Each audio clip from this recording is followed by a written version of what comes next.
Paz do Senhor a todos, sejam bem-vindos a mais um vídeo no canal Bíblia para a Nossa Vida. Que Deus mais um dia possa estar falando conosco através da sua santa palavra. E antes de começarmos, gostaria de pedir, se possível for, você deixar um joinha, você comentar, você se inscrever no nosso canal no YouTube, você compartilhar com a sua família, com o grupo da sua igreja ou com quem você desejar, amém? Tudo para a glória de Deus, para espalharmos a palavra do Evangelho, e vocês também vão estar cooperando para o meu ministério. Bem, dito isso, estaremos lendo em Isaías, capítulo 53. Vai dizer assim: quem creu em nossa mensagem e a quem foi revelado o braço do Senhor, ele cresceu diante dele como um broto tenro e como uma raiz saída de uma terra seca. Ele não tinha qualquer beleza ou majestade que nos atraísse. Nada havia em sua aparência para que o desejássemos. Foi desprezado e rejeitado pelos homens, um homem de dores e experimentado no sofrimento. Como alguém de quem os homens escondem o rosto, foi desprezado, e nós não o tínhamos em estima. Certamente ele tomou sobre si as nossas enfermidades, e sobre si levou as nossas doenças. Contudo, nós o consideramos castigado por Deus afligido e atingido. Mas ele foi transpassado por causa das nossas transgressões, foi esmagado por causa de nossas iniquidades. O castigo que nos trouxe paz estava sobre ele, e pelas suas feridas fomos curados. Todos nós, tal como ovelhas nos desviamos, cada um de nós se voltou para o seu próprio caminho, e o Senhor fez cair sobre ele a iniquidade de todos nós. Ele foi oprimido e afligido, e contudo não abriu a sua boca. Como um cordeiro foi levado para o matadouro, e como uma ovelha que diante de seus tosqueadores fica calada, ele não abriu a boca. Amém? Se os irmãos desejarem, os irmãos podem estar lendo o final, né? Mas eu creio que só até aqui a gente consegue ter uma boa ideia e ter assunto para nós ouvirmos a voz de Deus. Irmãos, creio que muitos de nós, só de ouvir essas primeiras frases, né, esses primeiros versículos, já fica um pouco claro, né, que aqui o profeta Isaías está falando do nosso Senhor Jesus, né, uma das profecias messiânicas do sofrimento que Jesus haveria de ter ali na sua caminhada até a cruz. E nós vamos ver que assim como aconteceu, né, Isaías já tinha profetizado como que o nosso Senhor ele seria recebido, ele seria não bem recebido, né? Ele usa várias expressões aqui, tanto onde nós lemos e também nos versículos posteriores, que aqui ele fala da perspectiva humana, né? Como que o homem iria ver o nosso Senhor Jesus. Ele vai dizer que ele não tinha qualquer beleza ou majestade que nos atraísse. Nada havia em sua aparência para que o desejássemos.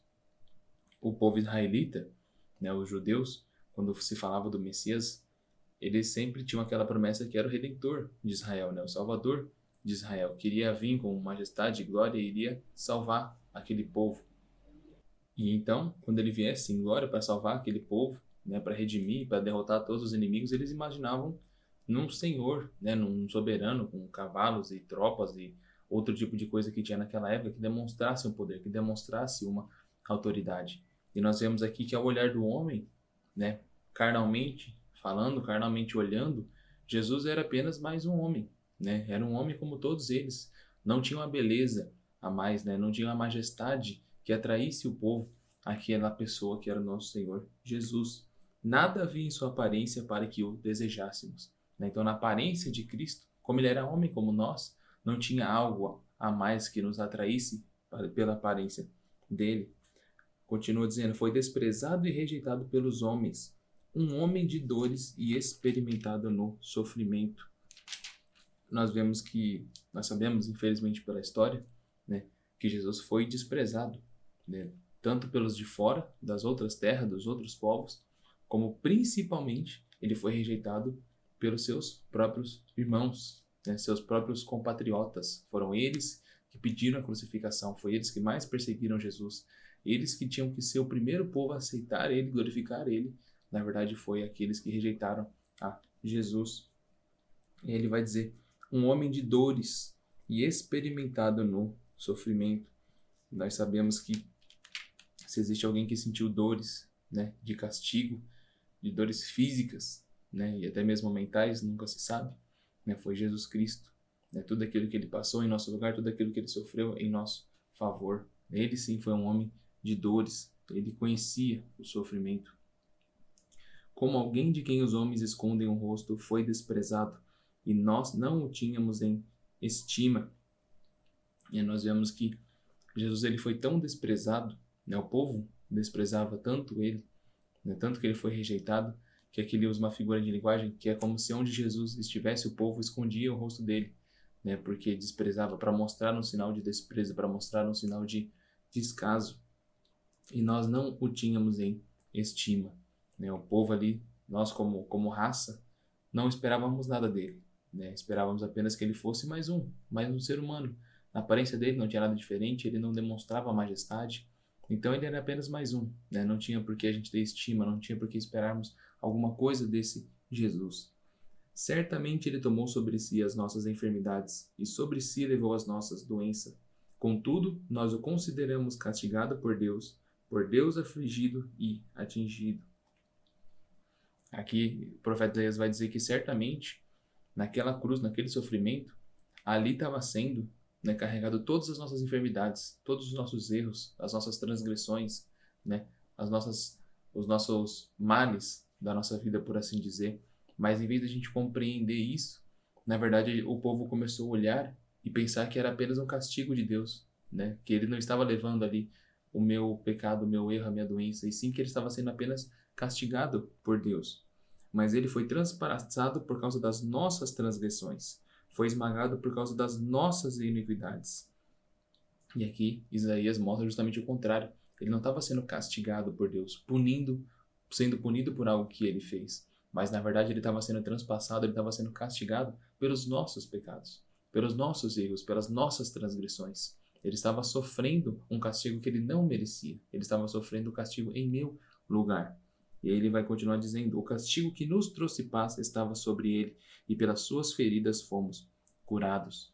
Então, ou seja, era para nós termos sido castigados, mas ele foi castigado em nosso lugar. E agora, pelas feridas dele, pelo sofrimento que ele passou em nosso lugar, sem merecer, né, puro santo que ele sofreu naquele lugar, agora pelas feridas que ele sofreu, nós somos sarados. E ele vai dizer: todos nós, tal como ovelhas, nos desviamos, cada um de nós se voltou para o seu próprio caminho, e o Senhor fez cair sobre ele a iniquidade de todos nós. Então, como nós somos ovelhas de Deus, ele dá um exemplo aqui que por que teve que acontecer isso. Né? Todos nós, como ovelhas, nós se desviamos do nosso caminho, nos desviamos do nosso verdadeiro rebanho, por assim dizer, se desviamos do nosso verdadeiro pastor. E cada um foi para o seu lado, cada um quis viver a sua vida.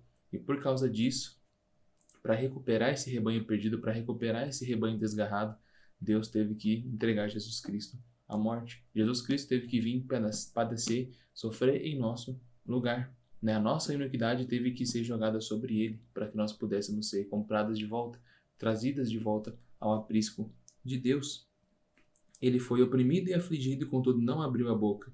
Como um cordeiro foi levado para o matadouro, e como uma ovelha que diante de seus tosqueadores fica calada, ele não abriu a boca. Né? Diferentemente de nós, quando passamos por alguma coisa, né, que nós olhamos para o céu, olhamos para a terra: Senhor, por que céus? Por que universo, destino, né? Jesus sofreu o que sofreu sem merecer, diferente de nós que merecemos o castigo de Deus. Ele não reclamou, ele não abriu a boca, né? Ele não contendeu com Deus, ele não ficou reclamando, ele fez tudo aquilo que ele devia fazer para a glória de Deus, porque era a missão dele, porque Deus tinha falado, porque ele tinha ciência, ele tinha noção, sendo plenamente Deus e plenamente homem, que ele tinha que fazer aquilo. Ele sabia que no futuro aquilo iria mostrar os frutos, então o sacrifício dele iria dar frutos.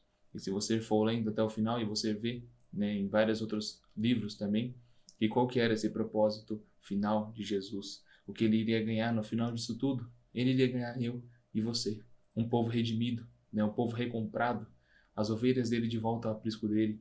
Nós somos a descendência de Cristo. Né? Esse era o propósito de Cristo, esse era o propósito de Deus quando criou a humanidade. Era ter um povo santo e irrepreensível perante ele. O pecado estragou essa possibilidade. O pecado nos atingiu, o pecado nos estragou, né? O pecado tirou essa possibilidade de sermos o povo santo de Deus. Mas através de Jesus Cristo, através do sangue de Jesus Cristo, através do sacrifício de Jesus Cristo, agora nós temos novamente essa possibilidade, né? Por isso que é somente através de Cristo. Por isso ele é o caminho, ele é a vida, ele é tudo. E ninguém chega até o Pai senão por ele. Porque foi pelo sacrifício dele, pelo sangue dele, pela cruz que ele carregou, por tudo que ele fez, sem reclamar, injustiçado, mas fez, sofreu, morreu, padeceu, ressuscitou ao terceiro dia e agora está entronizado à destra de Deus Pai. É por causa disso, é por causa dele e somente dele que nós temos acesso à pessoa de Deus. Porque agora que nós somos justificados por ele, nós não continuamos santos, nós não se tornamos santos como era no jardim antes do pecado. Nós continuamos pecadores, porém através de Cristo somos perdoados e justificados. Até que naquele grande dia nós vamos ter um corpo assim como ele tem, incorruptível, santo. Moramos eternamente com ele e ali não vai ter mais pecado, ali não vai ter mais erro. E aí moraremos eternamente com ele em alegria, gozo, paz eterno. E essa é a promessa que o crente espera. Então, meus irmãos, eu sei que tá difícil o tempo que nós vivemos, né? Com dificuldades, com pandemia, com pessoas perdendo o emprego, com todo tipo de calamidade acontecendo. Mas nós temos que ter ciência que a batalha que nós vivemos aqui, ela é momentânea, ela é passageira, né? Se eu vou ter dinheiro ou não, se eu vou ter comida ou não, se eu vou perder o meu emprego ou não, tudo isso é importante para nós, né? Tudo isso a gente tem que pensar, a gente tem que rever, né? Como homens e mulheres, né? Donos e donas de casa, independente de onde você vive, independente do tamanho da sua família, você até pode se preocupar com isso, mas aquilo que nós temos que se preocupar mais ainda é se a minha alma, ela já foi comprada pelo sangue de Cristo. Se eu já fui redimido pelo sangue de Cristo, se eu já sou filho de Deus através da pessoa de Jesus Cristo, se eu já consegui contemplar a salvação de Cristo na minha vida, se eu já entreguei a minha vida perante os cuidados de Cristo. E quando eu tenho essa resposta, né, quando eu respondo essas perguntas com um sim, se eu já fui comprado, lavado e redimido pelo sangue de Cristo, ele graciosamente já me deu a salvação, esse é o bem mais precioso que nós temos que ter. Esse é o cuidado maior que nós temos que ter na nossa vida. Quando tudo isso passar, vai só sobrar a eternidade. E na eternidade só vai ter dois caminhos. Ou nós vamos ser salvos e morar eternamente com Cristo, ou nós vamos ser rebeldes e ímpios e vamos, né, morar eternamente, por assim dizer, com o diabo e os seus anjos. Então nós temos que pensar nisso, irmãos. Fique firme, não desanime. Pense nas coisas do alto. Se nós ficarmos olhando para o mundo já é do maligno. Aqui a gente só vai ter sofrimento. Se a gente ficar preocupado somente com as coisas aqui, sempre se preocupando aqui, o que eu tenho, o que eu não tenho, o que eu tenho que fazer, se eu só tiver os meus olhos fixos na terra, eu vou me desanimar, porque ela não tem nada de bom. Tudo que ela pode me dar para me sugerir algum prazer é passageiro, mas se eu começo a olhar para as coisas do alto, para as coisas celestiais, para o futuro que me espera, para as bênçãos de Deus, aí a minha alma vai conseguir recobrar ânimo e nós vamos conseguir viver aqui nessa terra, né? Mesmo que ela não tenha nada para nos oferecer, naquele grande dia nós vamos receber aquilo que há de mais glorioso que nenhum olho já viu, nenhuma mente pensou, né? E nem desceu ao coração do homem. Essa é a nossa esperança. Então que nós aguardemos esse grande dia para a glória de Deus sem desanimar, porque Jesus Cristo naquela cruz já ganhou a batalha aqui para nós. Amém? Convido você, se possível for, a realizar uma oração, agradecermos a Deus. Amém? Senhor, meu Deus e Pai, nós te agradecemos, ó Deus, por ter enviado o seu Filho Jesus Cristo, que morreu na cruz em nosso lugar, ó Pai. Santo, puro, imaculado, Deus, injustiçado, rejeitado pelos seus, mas como um cordeiro, Deus, foi levado ao abate, sem abrir a boca, sem reclamar, ó Deus, e fez isso por nós, para nos redimir, para nos recomprar, para nos tirar da garra do diabo. E nós lhe agradecemos, ó Pai, porque não merecíamos a condenação, merecíamos a morte, merecíamos o teu juízo, ó Deus, mas a tua graça e a misericórdia foi maior sobre a nossa vida. Por isso lhe amamos, Jesus, porque nos amou primeiro, se sacrificou em nosso lugar e pelas tuas pisaduras agora somos sarados. Senhor, que o teu Espírito Santo possa visitar cada um que está vendo esse vídeo, ouvindo este áudio, que a tua graça, a tua misericórdia, o teu amor, ó Deus, a certeza da salvação possa ir de encontro com cada um deles. Que teu Espírito Santo possa derramar fé, alegria, gozo, paz, prosperidade, Senhor, na medida que o Senhor desejar. Então somente nos abençoa, Pai. Guarda-nos dos dias mal. Livra-nos, Senhor, da enfermidade. Livra-nos, Senhor, dos problemas. Livra-nos da prova. Mas se ainda for da tua vontade que nós passemos por tudo isso, ó Deus, a tua palavra garante que o Senhor está conosco.